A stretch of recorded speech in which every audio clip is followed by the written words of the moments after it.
వీడు నా కొంప ముంచేశాడండి బాబు. సీసాలన్నీ ఖాళీ చేశాడు. సీసాలు ఖాళీ చేయటమే కాదండి, వంటలు కూడా చేసుకుని మింగినట్టున్నాడు. నా దీపం ఆర్పేశాడు సొంత. ముందు వీడిని స్పృహలోకి తీసుకురావాలి మూర్తి గారు. పట్టయితే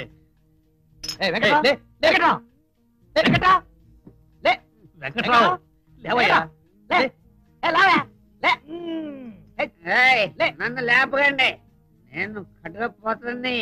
కవిత్వం రాస్తా. నా కత్తి వామ్మో.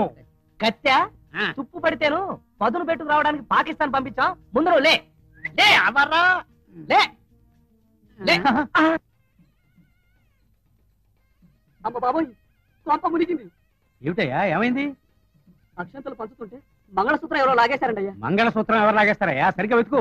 అమ్మా తల్లి, మంగళసూత్రం ఎవరు తీశారో ఇచ్చేయండి అమ్మా. అబ్బా లేవయ్యా బాబు, చంపుతున్నావు. కల్పన తీసుకొచ్చావా? Very good. కానీ ఇంకా స్పృహలోకి రాలేదు. ఇదిగో వీడు అంతే, తడి బట్టల మూటలో పడినాడు. ఇప్పుడే శివాలయంలో నంది పోసుకొచ్చాడు. నువ్వు వీడొచ్చావేమిటే? కల్పన ఆటోలో తీసుకెళ్తున్నాను, బయట మన కారు సాగాను. ఇదిగో ఆ అమ్మాయిని అక్కడ కుర్చీలో కూర్చోబెట్టు. ఇదిగో బాబు లేవయ్యా లే. నువ్వు జాగ్రత్త బాబు. ఏమిటే? అవ్వా అవ్వా, 1000 కొబ్బరికాయలు మొక్కుకున్నావా? అవునండి, ముహూర్త సమయానికి ముందు మీ చేత 1000 కొబ్బరికాయలు కొట్టిస్తానని మొక్కుకున్నాను. ఇదిగో కొబ్బరికాయలు, ఇంకా కొన్ని అక్కడ పీచి వలుస్తున్నారు. ముందు వీటితో మొదలు పెట్టండి. ఓసి నీ మొక్కుబడికి నిప్పెట్ట. ఎవరన్నా శాస్త్రానికి 1, 2 కొబ్బరికాయలు మొక్కుకుంటారే, నువ్వు ఏకంగా 1000 కొబ్బరికాయలు మొక్కుకున్నావా? అవి నా చేత కొట్టిస్తారా? అవునండి, దేవుడితో వ్యవహారం, కళ్ళు పోతాయి. కానివ్వండి. 1000 కొబ్బరికాయలు ఎప్పటికి కొట్టనే సరస్వతి? కానివ్వండి. చంపేస్తున్నావు కదే బాబు. కల్పన కల్పన. మూర్తి గారు మార్చింగ్ చేస్తే స్పృహలోకి వస్తాడు. అంతే. పట్టండి. లెఫ్ట్. ఏచి కాలు మార్చు. Left right. ఏచి ఈ కాలు వాడు. అది దాస్తావే. Right left right.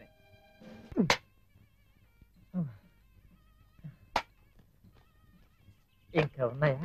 ఉన్నాయండి. పట్రా అన్ని పట్రా.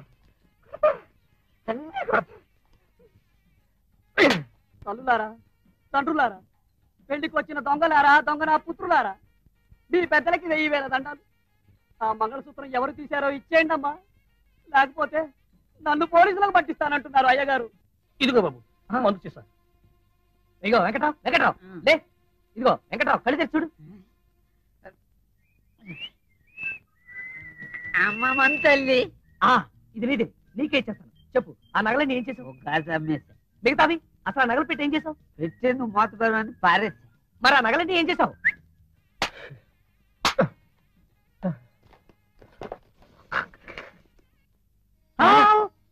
కల్పన నగలు దొరికే చూడు.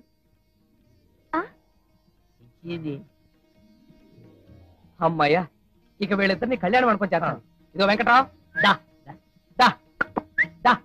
అయ్యా బాబు, ఆ మంగళసూత్రం తీసిన వాళ్ళు ఎవరో ఇచ్చేయండి అయ్యా. కిందకి తీస్తే చంపేస్తున్నాడు ఆయన. ఒకటి కొట్టలేకపోతున్నావు. ఏం అర్థం కాల. నేను చెప్తున్నాను. అమ్మాయ్యా, ఇందాక నుంచి చేతులు పడిపోయాయి అనుకో బాబాయ్. ఏ మొక్కులో ఏమిటో గాని చంపుకు తింటోంది ఇది. అప్పుడే కొట్టేశారా? అప్పుడేనా? గంట సేపటి నుంచి రాళ్లు కొట్టే కూలీల టైపులో ఆ కాయలన్నీ కొట్టానే. చాలండి. చివరికి మీ మామ వచ్చి సాయపడ్డాడు. మామయ్య ఎవరు? ఎవరేమిటి? ఈయన మీ మావయ్య కాదు? ఏమిటి మీ మావే కదా? అయ్యో, మీ మావయ్య అనుకుంటున్నాను నేను. ఏమయ్యా, ఎవరు నువ్వు? కడదసిని, చెవులు కడదసిని. మాట అర్థం కావటం లేదు. సరే, మనిషి కూడా అర్థం కావటం లేదు. ఇందాక నుంచి చూస్తున్నాను, చేతికి అందినవన్నీ ఆ సంచిలో దోపేస్తున్నావు. ఏది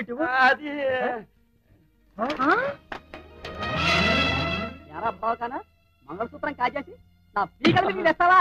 దొంగతనం చేస్తావరా? దొంగతనం మంగళసూత్రం కాజేస్తావరా? కొట్టండి సార్, ఇంకో 2, 4, 10 దెబ్బలు కొట్టండి.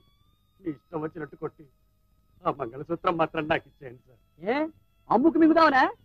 అమ్ముకు మింగుదామని కాదు బాబు, మా అమ్మాయికి అందిద్దామని. రేపు నా కూతురు పెళ్లి బాబు. కూతురు పెళ్లికి అక్షింతల కోసం కనీసం బియ్యం కూడా కొనే స్థితి లేదు. దరిద్రుండి నేను. అందుకే దొంగతనం చేశాను. ఒక్కసారి అటు చూడండి. పెళ్లి కూతురు చేతికి అందివ్వవలసిన కొబ్బరి బొండం, అల్లుడి చేతికి ఇవ్వవలసిన ఆకు ఒక్కలు, మీ వంటి పెద్దలు దీవించడానికి కావలసిన అక్షింతల బియ్యం, మంగళసూత్రం, ఇవే నేను దొంగతనం చేసింది. అది రేపటి పెళ్లి కోసం బాబు. నోర్మోయ్, రాస్కల్. చేసిన వెధవ పని చాలక దానికి సంజయ్ ఒకటి మళ్ళా పోతుంది.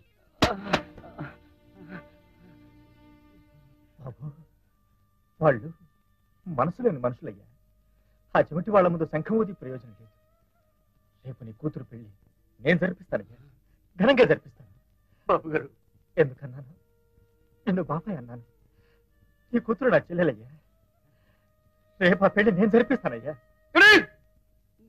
అమ్మాయి మీరు చూపిస్తారా?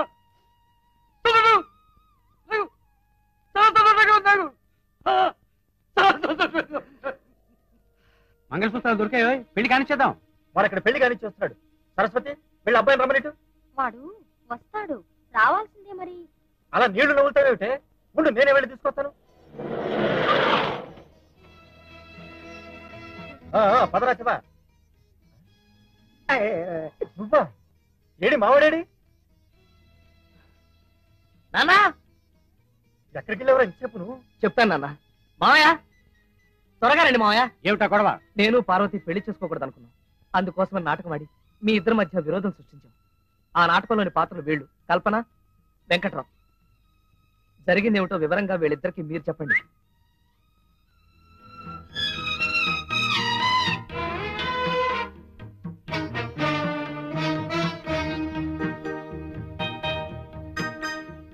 ఏమిటమ్మా నువ్వు చెప్పేదంతా? నిజమా? నేను చెప్పిన దాంట్లో ఒక అక్షరం కూడా అబద్ధం లేదు సార్. మమ్మల్ని క్షమించండి.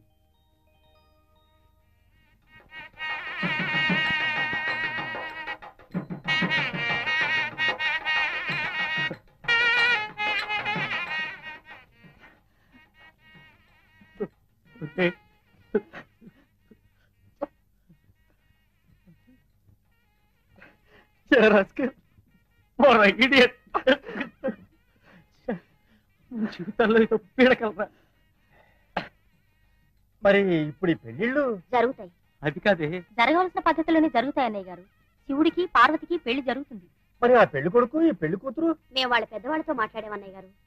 మా కల్లుడు కావాల్సిన అబ్బాయి, మీ కోడలు కావాల్సిన అమ్మాయి పెళ్లి చేసుకుంటారు. అమ్మ దొంగలు, నాకు తెలియకుండా తల్లులు పిల్లలు ఒకటైపోయి ఇంత నాటకం నడిపించారనమాట.